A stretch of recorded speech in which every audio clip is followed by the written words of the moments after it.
जब भी इंसान को कुछ दुख भोगना पड़ता है, अक्सर करके वो भगवान को क्या कहता है? हम सभी भी कहते हैं भगवान हमने तो कोई ऐसा पाप नहीं किया जो मेरे जीवन में इतना दुख आ गया है, या मैंने तो आज तक एक चींटी को भी नहीं मारा, फिर मेरे जीवन में इतनी बड़ी समस्या कैसे आ गई? ये इंसान दुख की घड़ी आने पर भगवान से बातें करता है, अपने कर्मों को नहीं टटोलता है, लेकिन भगवान को जरूर कहता है कि भगवान मेरा दोष क्या है। उस बनिए ने भी भगवान से यही कहा कि भगवान आखिर किस कर्म की आप मुझे सजा दे रहे हो?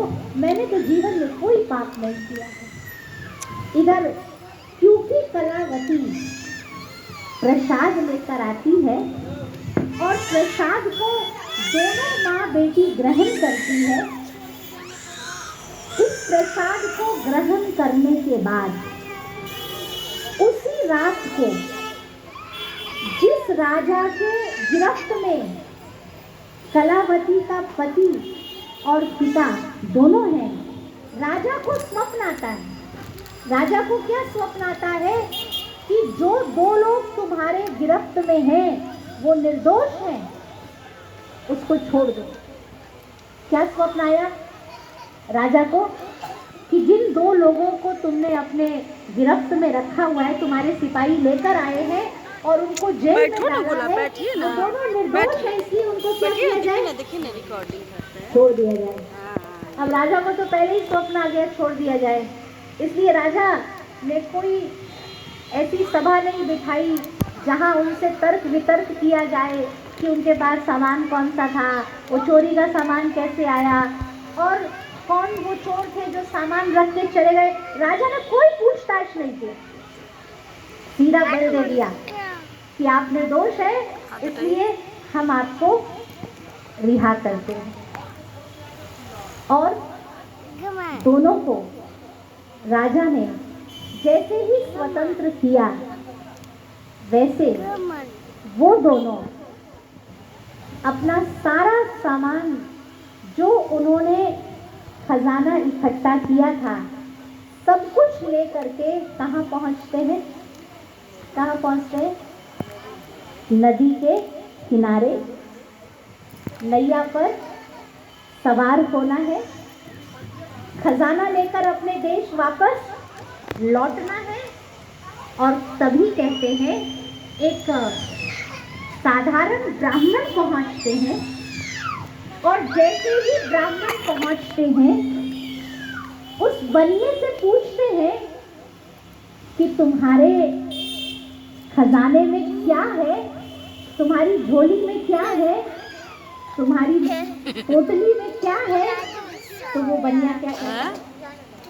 बनिया क्या कहता है कि ये सब लगता बेबी है ना, रो रही है ना, इसलिए। क्या कहता है? ये सब लगता पता है। और जैसे ही वो ये कहता है वैसे ही वो ब्राह्मण क्या कहते हैं? तथास्तु।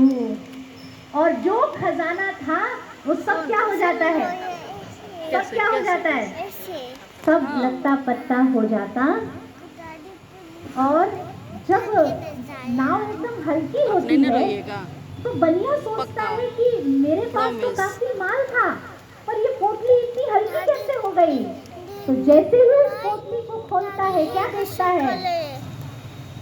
अब उसमें माल खजाना नहीं है, अब उसमें क्या है? लगता पत्ता है। इसका दामाद बहुत होशियार था। इसके दामाद ने कहा, पिताजी जरूर जो साधारण देश में ब्राह्मण हमारे पास आए वो कोई महान व्यक्तित्व थे, उनको खोजा जाए।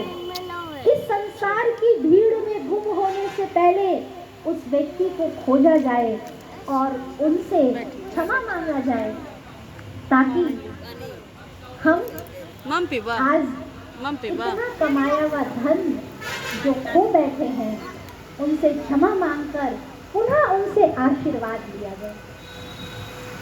तो उस नैया से उतर करके उस ब्राह्मण को खोजते हैं, वो ब्राह्मण मिलता है और उस ब्राह्मण को अब क्या कहते हैं वो बनिया कहता है, हे प्रभु आप मुझे क्षमा कर दीजिए, मैंने आपसे झूठ बोला।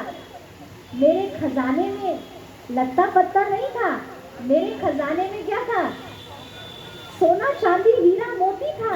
प्रभु मैंने आपसे झूठ बोला, आप मुझे माफ कर दीजिए, आप मुझे इस पाप से मुक्त कर दीजिए। मेरे खजाने में सोना चांदी हीरा मोती है। तो ब्राह्मण फिर क्या कहते? ब्राह्मण फिर कहते तथास्तु। उसने उस ब्राह्मण से झूठ क्यों बोला था? क्योंकि एक बनिए की प्रवृत्ति है, कोई ब्राह्मण आ गया तो बनिया सोचेगा कुछ मांगने आया है। और जहां मन में ये भाव आता है कोई मांगने आया है, व्यक्ति छिपाने की कोशिश करता है। और जब हम सच नहीं बताते तो कहीं न कहीं हमारे अपने ही कर्मों की वजह से हमारा सारा खजाना क्या होता है? खाली हो जाता है। अब इस अध्याय के रहस्य में हम प्रवेश करें, फिर हम सब मिलकर जय बुलाएंगे और कहेंगे श्री सत्यनारायण देव की जय। जय। आइए अब इस कथा में आगे प्रवेश करते हैं। बहुत अच्छा। आप देखिए